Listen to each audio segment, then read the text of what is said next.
muna natin itong Jinky Luistro. Sandali lang. Sabi dito, ano ang reaksyon mo sa NUP statement na hindi daw po sila bobotos sa impeachment trial kung walang bagong ebidensya? Marami tayong mga kaibigan from NUP. Nevertheless, I wish to remind the people na itong mga offenses or charge in the impeachment complaints contained in these 4 impeachment complaints ay hindi naman po napag-usapan in substance, no? Yes. Meaning it was not substantially heard. Alam nyo, yung mga congressman dyan, gaya nga lang po sinabi natin, huwag kayo masyadong pahalata, ha? At humihingi po ako ng pasensya sa aking kalugar na si Benny Abante. Sir, pasensya na, nung nakaraan po, nawalan kasi ako ng pag-asa sa'yo, Sir Benny. At pakisabi na rin kay Madam Princess, sorry po, ako humihingi ng ebidensya.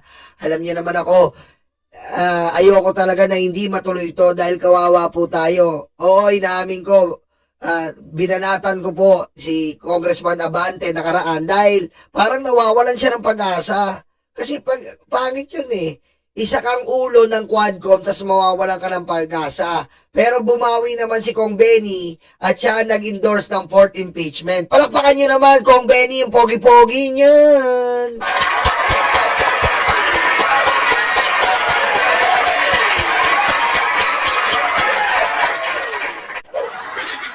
Kasi mamaya po ma-checkpoint ako eh. Mamaya po halos malapit lang sa amin yan, baka ma-checkpoint ako. Tignan mo tong mukhang to ha, huwag mong padaanin dito. Kupal yan.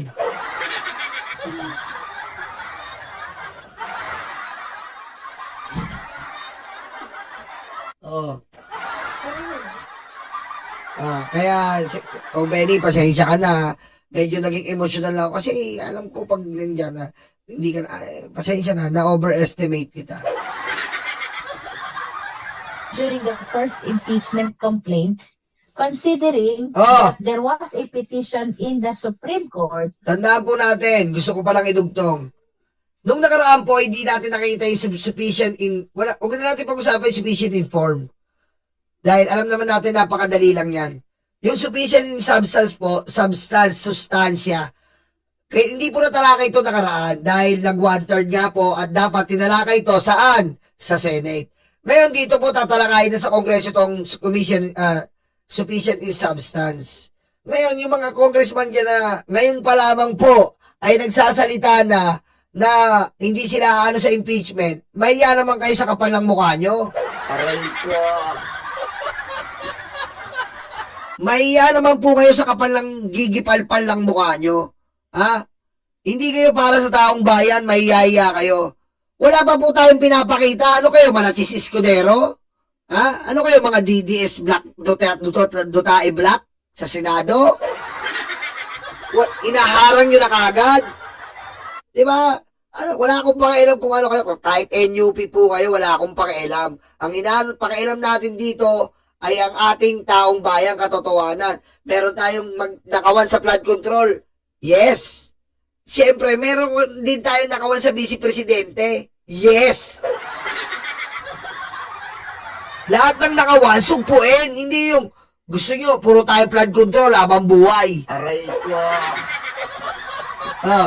Gusto yata nung iba, puro tayo flood control habang buhay. Kalimutan na natin yung iba nagdanaka. What the fuck?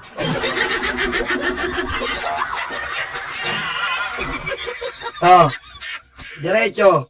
Which relied solely on issues of technicalities. Yes. No? So, bagaman ang mga grounds which are incorporated in the 4 impeachment complaints are almost the same as the grounds alleged in the first impeachment process against the Vice President, I think the Filipino people deserves to know Of course. what really happened. Because in the first place, hindi po talaga ito napag-usapan in the first impeachment process because the petition before the Supreme Court focused solely on the issues of technicalities, no? That is with all due respect to the leadership of the NUP. Tama po ang aking paboritong Jinky Luistro. We deserve to know. We deserve to, what do you call this? We deserve to know if the impeachment complaint is valid or not. Because if we only disregarding this four impeachment complaint in the Vice President, this will, what do you call this? This will, yeah.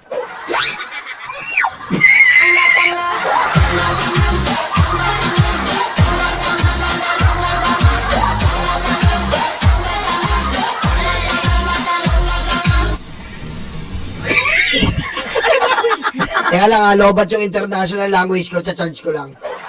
Alam nyo, dapat po dito, dapat po talaga dito, malaman natin ang malaman, para malaman din natin kung pinupolitika ba na itong mga nag-impeach nito kay si Sara Duterte, ang pinakamamahal nating vice presidente. Aray ko. Ha? Tinutulungan na ako ni Forty. We deserve to know truth regardless if it is favorable or not. Ah, Your Honor, that's good, ah. Diba? We deserve to know it is in or out. Am I in or out? In or...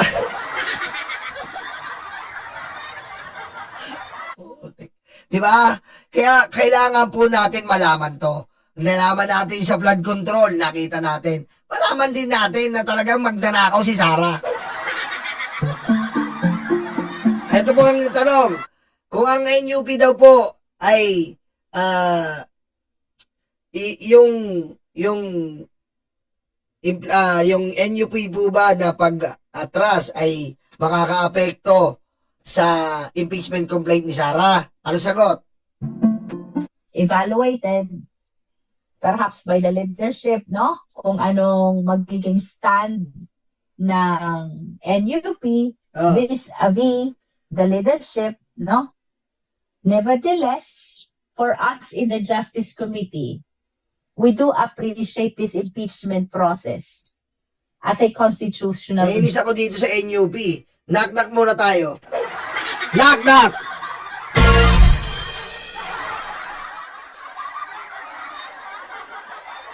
NUP. NUP sila, di ba? NUP. Aray ko.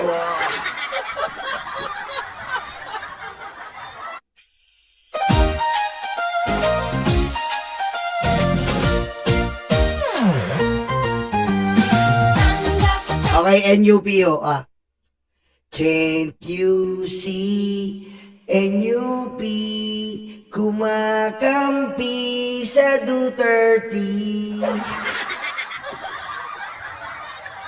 Umatras na grabe, sila ay may wooden heart.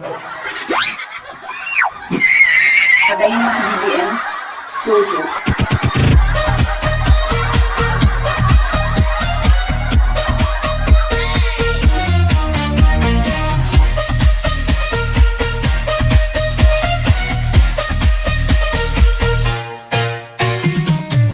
Ano ba nangyayari, NUP? Pinamumunuan kayo ng puno. At yung puno! At yung puno na dati siksik-lig-lig at umaapaw sa bunga, tila ang puno ngayon ay lanta. Anong nangyayari? At ang puno ng NUP ay tila lanta at malapit nang bumitaw. Wag ganon, NUP. You are the representative of our people. And you must represent the truth, honesty, integrity, and dignity. Natouch na. Because you owe that from us. We voted for you, and you must represent us and be clear to us that justice will prevail in this impeachment complaint. Not only for us, but for the BP Sara Duterte. Aray ko. Duty, no? So, regardless of the amount of support that we get or we see from the House members or from the party leadership, that is beside the point eh. Yes! Kasi whether we like it or not, we have a duty that we really have to face. No? Yes! So, to your question, of course, that Ayan, is... sabi ni Joel, magkano usapan NUP? Magkano? Kaya ba NUP yan? NUP stands for napag-usapang pera.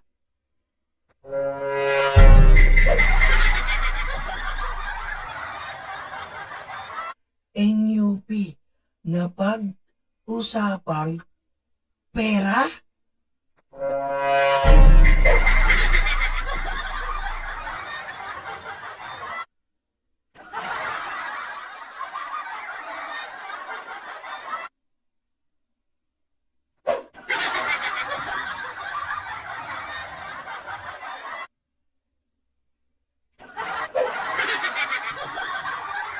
Ganun ba yun, NUP? Kasi ganun po ang tumatataka, tumatakbo sa aming mga isipan. Kung kayo ay atras, ito ay magiging napag-usapang pera. Ha? Ganun na lang tayo? Ha?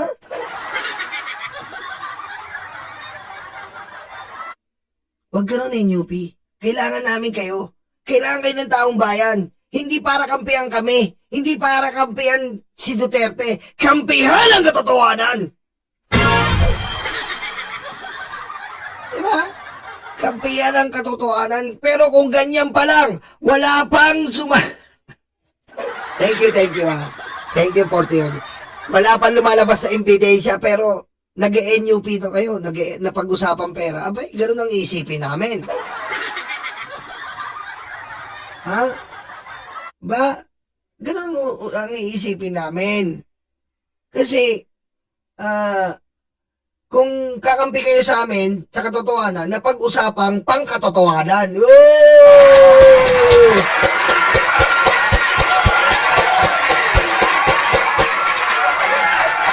Kaya mamili kayo, NUP. Napag-usapang pera o napag-usapang pangkatotohanan?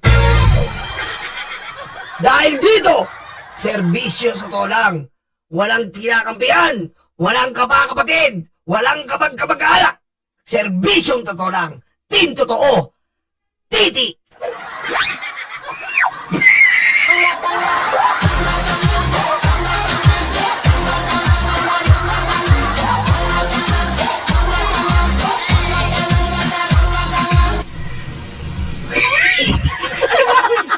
It's a matter which must be considered by the leadership, no? And with respect to the Justice Committee, Yes. again, regardless of the support or lack of support that the impeachment process is receiving from the House members or even from the party leadership or from the national parties, that is apart from our concern really as members of the Justice Committee. Yes. In other words, with or without support, we really need to face this constitutional duty. Yun ang malaganda doon, di ba? With or without the support, di ba? Sabi ni Ma'am Jinky Luistro, we must face this constitutional duty. As we all know, you are the representatives of the people. So you have the mandate and the constitutional duty to continue this impeachment complaint. This is not for you. This is for the Filipino people imploring the aid of the Almighty God. Aray ko. Okay? Because if you are a House of Representatives, You must be a mindset. What mindset? You have a mindset of SM. What is the mindset of SM? We got it all for you. In SM, we got it all for you.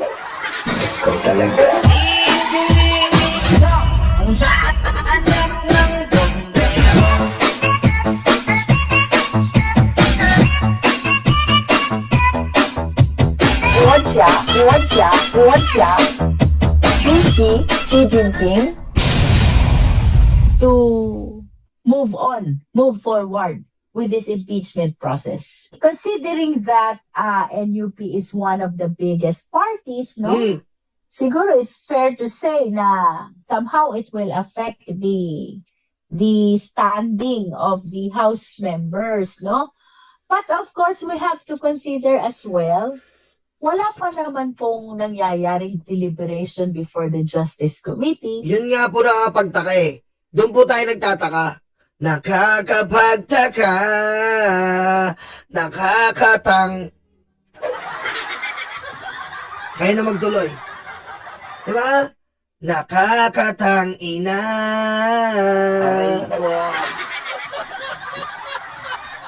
Diba? Nakakapagtaka po eh. Wala pa tayong ino-open. Wala pa tayong hinihiring. Wala pa tayong nakikita. Hindi pa nagsisimula. Ni utot nga, hindi natin naaamoy. Tapos magsasabi ka ngayon na kayo'y umaatras. What? What the fuck?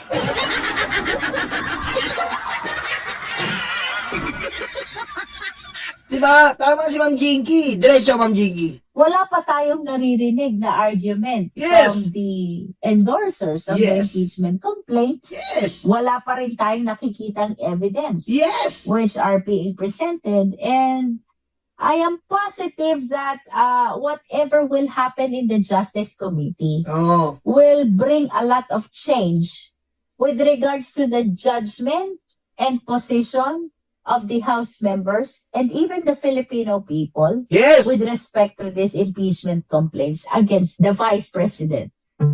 Oh. Ito na. Yung, ano daw po ang masasabi sa malamyang stand. Ito po ba daw ay challenge sa Vice President impeachment? Definitely, kung sa ganito kaaga, merong mga national parties who are already manifesting their position.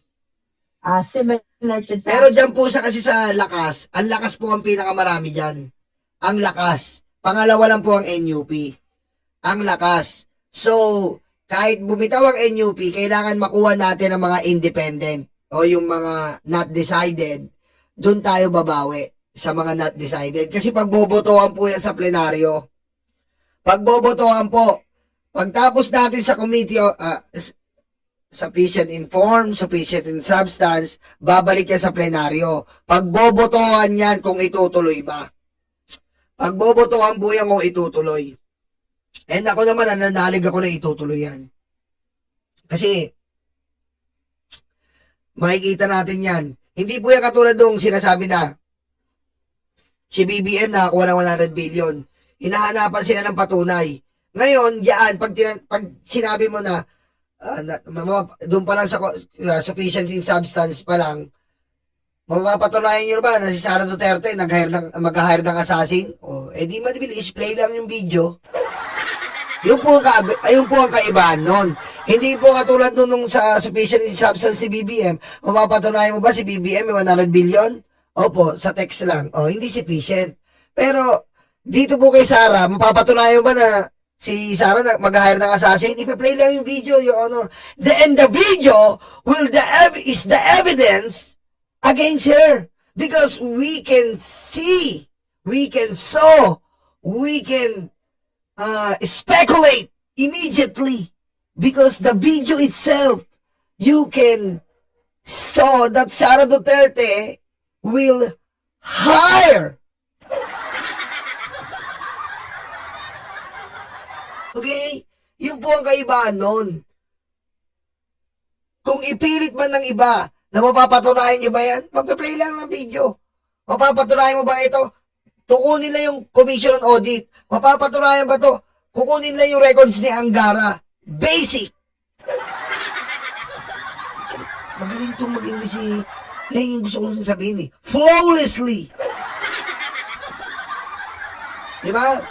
Flawlessly is such a lonely word. NUP is so untrue. Aray ko. Oh. Diba? The NUP, no? I think the endorsers should be We can see. Hindi, we can sow. Lalagariin natin eh. But, Ma'am Tess, ba't naman kayo ganyan? Kinokorek niyo yung international language nyo. We can sow. Lalagariin natin. Ayan po mahirap sa atin, sinisitan niyo ako eh. Alam ko po ang sinasabi ko. Ano po ba yung sow? Lagare. We can sow. Bakit lagare? Pagchichismisan natin araw-araw to. Ang haba ng hearing na yan, lalagari tayo ng lalagari. Ano ba? Wala na ba kayo tiwala sa mga English ko? Paano kayo matututo? Aray ko. Oh, yan. We will sow. Yan po eh. Huwag niyo ko sisitin. Ah, we can sow po yun. International language yan. Hindi nyo naman naiintindihan. Ano ba? Aray ko. Tingnan nyo, nasita ko pa kayo tuloy. Huwag na po kayong sakyan nyo na lang. Aray ko. more challenge this time to be able to present Oh, strong evidence and initially si Ma'am Arsa, ng Dubai, nakalusot na naman. Siyempre. Siyempre makakalusot tayo dyan. compliance with the standards required in the Justice Committee for us to be able to move forward. That is the standard as to form and as to substance. Oh, No? tamo? Dapat malampasan nila lahat ng test dito sa Justice Committee. Remember, for our first step, we need to establish sufficiency in form. Yan na. For second step, we need to establish sufficiency in substance Yan na. para makaabot sila dun sa hearing proper. Yun. Kasi dun sa hearing proper, Yan po, ayan po ang pinagkaiba dito. May hearing proper na. May hearing dito, may hearing sa Senado. Lalong na indulto si Sara dito. Double na double to. Gulpi si Sara dito, sabi ko sa inyo. Kaya nga po, lantik ang pag-iyak niya eh. Lintik ang pag-iyak ni Sara. Huwag mo na iyak siya eh. Kasi akala niya, yung pagtakbo niya sa Supreme Court, napaganda. Napaganda. Kaya nga siya nagdeklara eh. Advanced mind conditioning. Nagdeklara na siya. Ewan ko sa NUP kung natakot. Advanced mind conditioning po yun. Kasi sinabi niya na ako tatakbo na ang presidente, so pag hindi ka talaga, pag sumuporta ka pa sa impeachment na yan, at pag nanalo ako, kakain ka ng, papupulutin ka sa kangkungan. Yan yun eh. Ewan ko sa NUP kung yun ang nafe-feel nyo. Advanced mind conditioning. So, dalawang hearing to. May hearing sa House, may hearing sa Senate. Sa hearing sa House, matatalakay na po kung sino si Mary Grace Periatos. Matatalakay na po ang 125 million. Bubuksan na ang ebidensya. Di ba? Ang katotohanan, nagsalita ang katotohanan. Ano sabi ng katotohanan? Buksan mo, papasukin ako. Yan ang sabi ng katotohanan. Yan ang kanyang kinakanta ngayon. Buksan mo, papasukin ako. Patayin si BBM. No joke.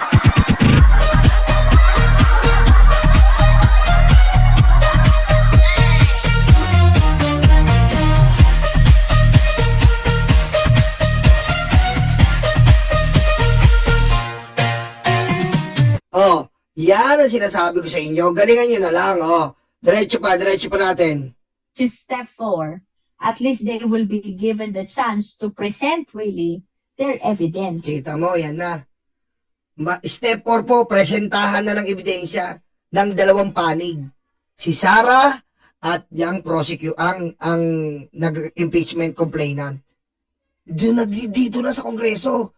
Hindi na tayo mag-aano ng, hindi na tayo mag-aano ng iba pa. Dito kasi sa initial deliberation ng Justice Committee, hindi pa pinag-uusapan ang evidence, no? Yes. We are still on the face of the impeachment complaints, no? As to form and as to substance. Yes. But for them to be able to present their evidence, galingan na nila doon sa step 1, sa step 2. And I hope pagdating sa step 3, if the respondent will file her answer, they should be able to counter the allegations by way of their reply, no? So that pagdating ng step 4, they will have ample opportunity to argue their respective cases through the presentation of their strong evidence. Kita nyo? Kita nyo ha? Sasagot na sila Sara. Ngayon ang tanong, Sara, ikaw ang sasagot. Maaaring may abogado kang tutulong pero ikaw ang sasagot. Hindi mo pwedeng absinan yan. Pag inabsinan mo, finish na. Tandaan nyo po ha, pag inabsinan po ni Sara to, finish po. Tapos to, aakyat kagad sa Senado to. Admission of guilt na yun. Admission of guilt yun. Hindi niya nirespeto yung Kongreso, lagi, pero ito, impeachment complaint to, hindi mo pwedeng hindi atinan to. Admission of guilt yun, Your Honor, Mr. Chair. Aray ko. Sabi dito, is it necessary to have new evidence? Magkakaroon ba daw ng bagong ebidensya? Eto na. Ano naman silang mga nabanggit ng evidence doon, no? May mga attachments din sila. I just hope that this will be sufficient for them to be able to... So may new evidence po. At yun nga po sino? Ramil Mariaga. Ramil Mariaga. Mariaga. Aray ko. Yun nga. At ang balita ko po, syempre hindi ko pwedeng ilihim sa inyo to. Ang balita ko, inaasikaso na po si Ramil. Inaasikaso na si Ramil. Pinaghahanda na siya para sa kanyang paglutang dito sa impeachment complaint.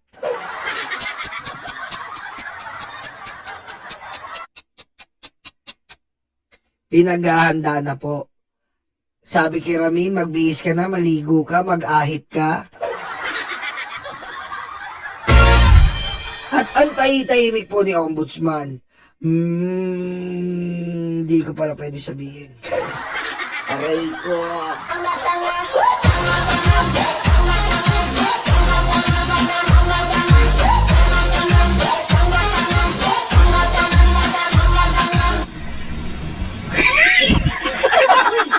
Basta tahimik si idol nating Ombudsman. Ombudsman, tahimik ka lang dyan, ha?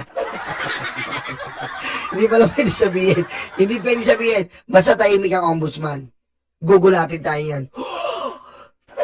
Kaganan tayo. Ombudsman, why? Kaganan tayo. Convince the justice members to vote in favor of the impeachment complaint. Remember, pagkatapos ng entire process on step 5, the members of the Justice Committee are supposed to vote. Yan na. Step 5 po, boboto na. Yung Justice Committee, kung idadali na ba ito sa Senado, yun na po ang step 5. Bagong rules kasi. Ayun na, boboto na sila. So, approximately, mga 50 sila dyan. 30 to 50 person boboto yun. Existence of probable cause. And the required number of vote is majority of all the members. This is not... Majority of all. Majority of all. ang nangyari? Wow! Ang nangyari, baby Ro? Aray ko. A simple majority, no? Unlike in the first, second, and third step. Ito, majority of all the members. And we should remember, we have 39 members in the Justice Committee plus 15 ex-officio members. And given the fact na merong manifestation, ang isa sa significant political parties, no? They should be working really hard to be able to present very well their evidence so as to be able to convince the justice members to vote in favor of the impeachment complaints. Kung reaction niyo po sa NUP statement about the impeachment proceedings po to Vice President Sara Duterte, nagulat po ba kayo doon? Are you aware of that? Can you specify anong NUP statement? Given daw po na may bago at matibay na ebidensya doon po sa impeachment complaints against the Vice President, possibly they may not support the impeachment against the Vice President. Miyembro ako ng NUP at nagpapasalamat ako sa partido that they have always respected my principles and my independence pagdating sa mga national issues. I share their same sentiment na dapat may matatag na ebidensya at sa palagay ko pag nagsimula ang impeachment hearings, mailalabas ng mga complainant. Kung meron pong bad defensor, ito po ang good defensor. Diba? Member po siya ng NUP. Pero siya po ay hindi sumasang-ayon sa sinasabi ng NUP. Ito pong good defensor. Diba? Parang estrada lang yan eh. Pero huwag natin kumpara doon. Dito na tayo sa bad defensor at good defensor. Aray ko. Diba?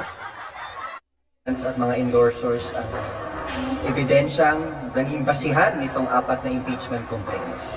So sigurado akong kung may i-file at kung kasama yung ibang allegations nung nakaraang impeachment complaints, there will certainly be substance in the impeachment complaints. Pero sir, the NUP supported the articles of impeachment noong 19th Congress. Bakit ngayon, it seems like merong pagbabago dun sa stand?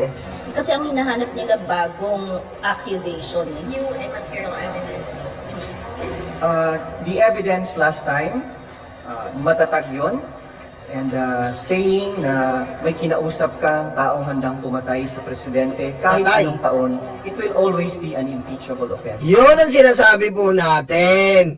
It will always be an impeachable offense. A threat to the president is an impeachable offense. Okay? Especially your honor, Mr. Chair. Especially your honor, Mr. Chair. You are the vice president.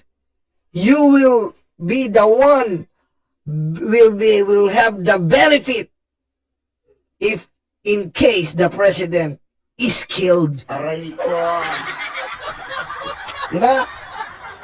Impeachable po yun. Doon pa lang po impeachable na yun eh. Ewan ko ba sa Supreme Court? Aray ko. So ayan po makikita nyo po dito makikita niyo po dito na si Defensor po ay NUP at hindi po siya sumasang-ayon sa ibang kasamahan niya.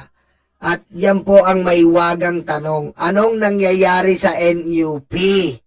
Yung mga congressman nyo, anong nangyayari sa inyo?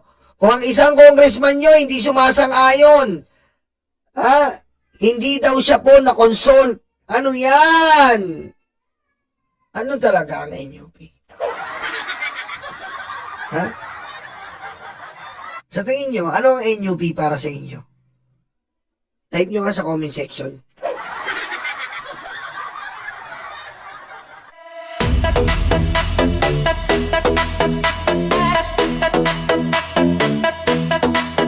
Takot na ang mga aso, dumarating ang mga kaso. Sila ay sinusundo na, dadalhin sa tatay nila. Aray waranto, takbo na bato,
de, stanga-tanga, de, utak luga, de, stanga-tanga, de, utak luga, de, stanga-tanga, de, utak luga, de, stanga-tanga.